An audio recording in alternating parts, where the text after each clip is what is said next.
There is a mountain pass in the northern Ural range in Russia that was renamed after a dead man. It used to have a different name.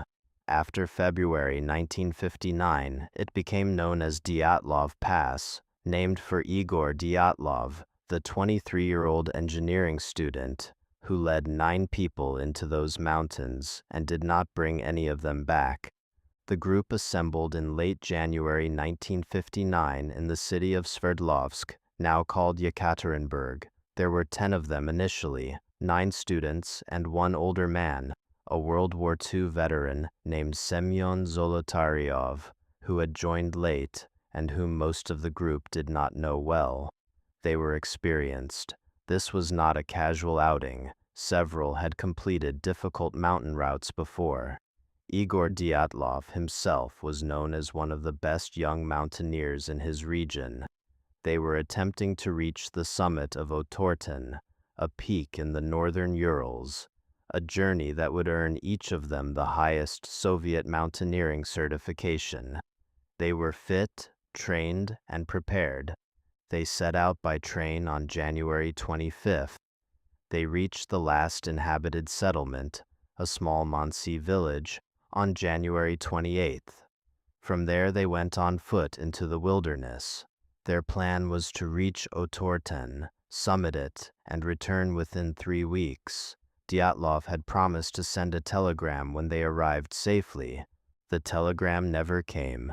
By mid-February, the families of the hikers were alarmed. Search parties were organized. On February 26th, a group of searchers found the abandoned campsite on the slope of a mountain called Kholat Shyakhl, which translates in the local Mansi language as Dead Mountain. What they found at that campsite has never been satisfactorily explained. The tent was still standing, partially collapsed under snow. Inside it, the searchers found the hikers' belongings, their food, their equipment, their boots, their warm outer clothing, everything they would have needed to survive a night at altitude in -30-degree temperatures. The tent had been cut open from the inside, not unzipped, cut, long vertical slashes through the fabric, made from within, as though the occupants had needed to exit very quickly and could not take the time to find the door. Footprints led away from the tent into the darkness, 9 sets of prints, some in socks, some barefoot, some in a single boot. They led downhill toward a nearby tree line, roughly 1.5 miles away. The first 2 bodies were found at the tree line, Yuri Doroshenko and Yuri Krivonishenko, both 21. They were found under a large cedar tree, in their underwear, barefoot. The branches of the cedar had been broken as high up as 5 meters, as though one or both of them had climbed it, possibly to see something, possibly to get away from something on the ground. A fire had been started near the tree. It had burned out. Their hands showed signs that they had tried to maintain it. Their fingers were burned. They had frozen to death. 3 more bodies were found shortly after, between the cedar tree and the tent. Igor Dyatlov himself, 300 meters from the tree line. Zenaida Kolmogorova, 22, found 630 meters from the tent. Rustem Slobodin, 23, found between the other 2. All 3 appeared to have died while moving back toward the tent, as though they had changed their minds and tried to return. Slobodin had a small fracture in his skull, noted by investigators but not considered fatal. All 5 had died of hypothermia. That was the straightforward part.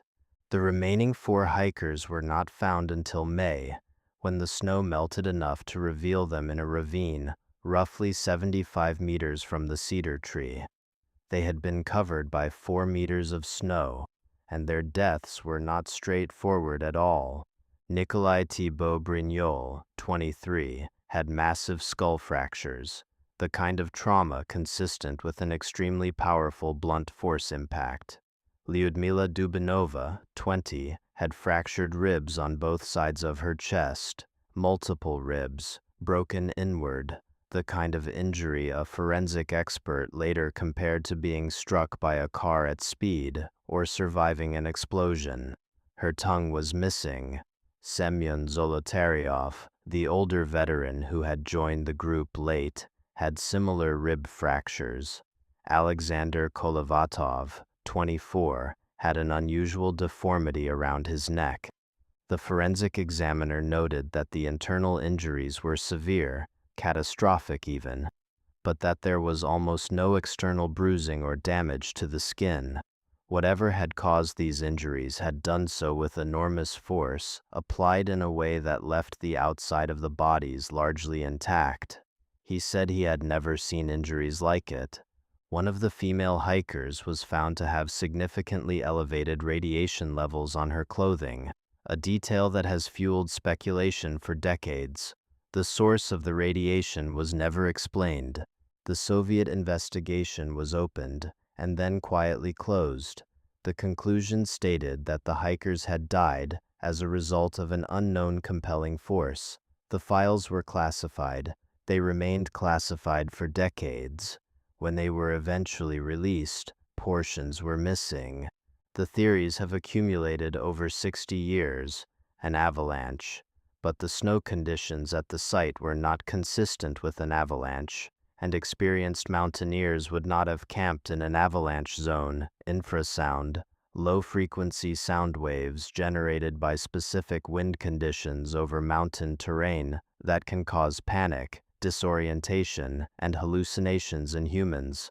A military accident, weapons testing in the area, an explosion, a pressure wave that caused the internal injuries.